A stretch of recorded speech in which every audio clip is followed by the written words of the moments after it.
Hey, welcome back. This is Stacy with the Soul Pod. Can you think of one of those moments you had where you were just in the moment and it felt mystical? We've all had these.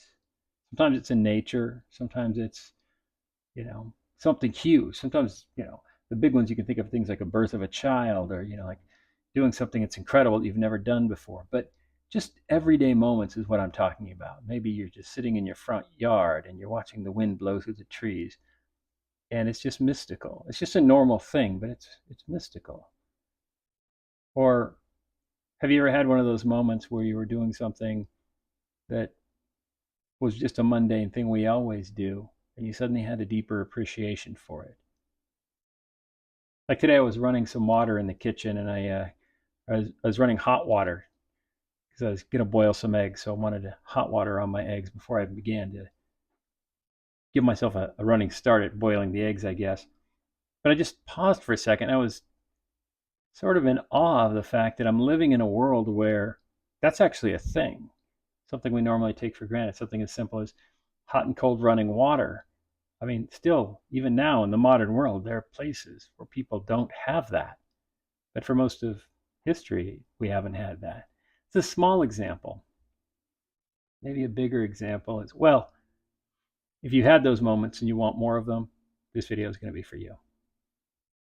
Years ago, I took a road trip with my dog Skittles, and we ended up going to some really neat places between here and Tennessee and back. One of them was the Grand Canyon, and like I always knew I'd never seen the Grand Canyon. Oddly enough, I was in my early 50s or yeah, somewhere in there, and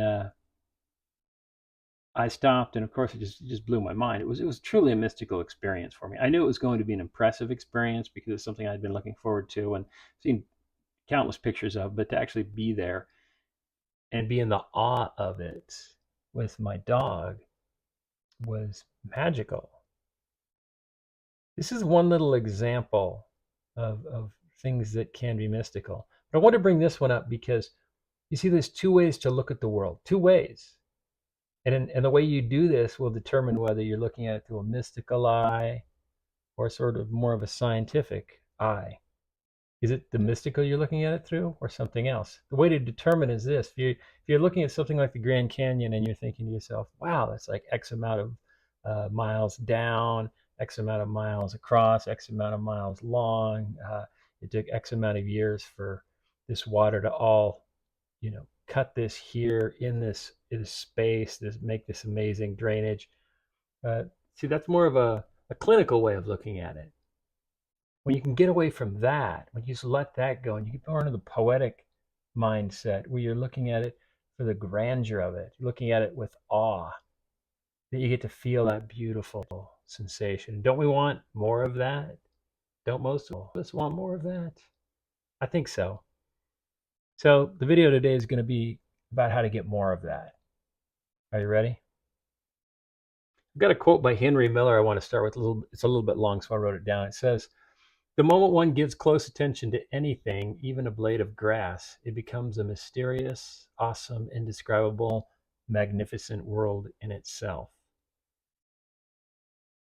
Isn't this true to a certain extent? I mean, how many times have you passed a flower and you paused and went back and took a second look, maybe smelled it, maybe touched it, maybe put it against your nose? It takes it to another level when we start taking something in. Now, a flower is a great example because it's something that's very tangible. We can touch it, we can see it, we can smell it. It hits all these different senses, but you only really need one sense for something to blow your mind. Imagine having only your vision, nothing else, and seeing a rainbow or a sunset. What if you only had your hearing and you could hear the birds chirping or the wind through the trees? What if you just felt, you only had the sense of your feeling and you could feel the warm wind blowing across your skin? Like it only takes one sense. But with multiple senses, they may get in the way. We get overwhelmed with too much stuff, too much noise, too much this, too much that. And it's easy to get knocked out of that. But you can get back to it if you just make a habit. You start making a habit of trying to. So how do you do it? How do you do it? The simple exercise is to pause. You got to pause, right? You sort of shift from the focus that you're in and focus on one sense, whether it's your vision, your hearing, your smelling, your feeling, whatever it is, pick a sense. Focus on that one thing and ask yourself in that moment, what's extraordinary? Maybe if you meditate, this is a great time to do that. Maybe if you have a yard you can sit in, anywhere outdoors is especially great. And just ask yourself, what's extraordinary about this moment? There are many, there are countless extraordinary things. I guarantee you, if you find somewhere in nature and you sit and you ask yourself what's extraordinary in this moment, you allow yourself to focus on one sensation of your body, you will notice one. And you'll have grand appreciation for it. You'll have so much gratitude in that moment. And that's when, your awe comes in, your joy starts to swell. Oh, it's great. Now, I should say that this example or this exercise, for some reason, it's easier when we do it alone or with pets. Um, Pets are really great at holding space for us without judgment. And the reason it's easier to do alone is for most of us, our entire lives, we've conformed to be what we're supposed to be, who we're supposed to be, act the way we're supposed to act. And when there's no one else around, we can drop that sort of pretense, for lack of a better phrase. You see, our inner child loves awe. We love awe. Our child at birth, our little bitty baby, when we were really little, we just were blown away by everything. You look at a baby and they're just checking it all out. They're just like, damn, this is a pretty cool world. And then at some point, as we get older and older, we're told to be big boys and big girls and, stop acting like a little kid. And we start losing that beautiful edge, that awe.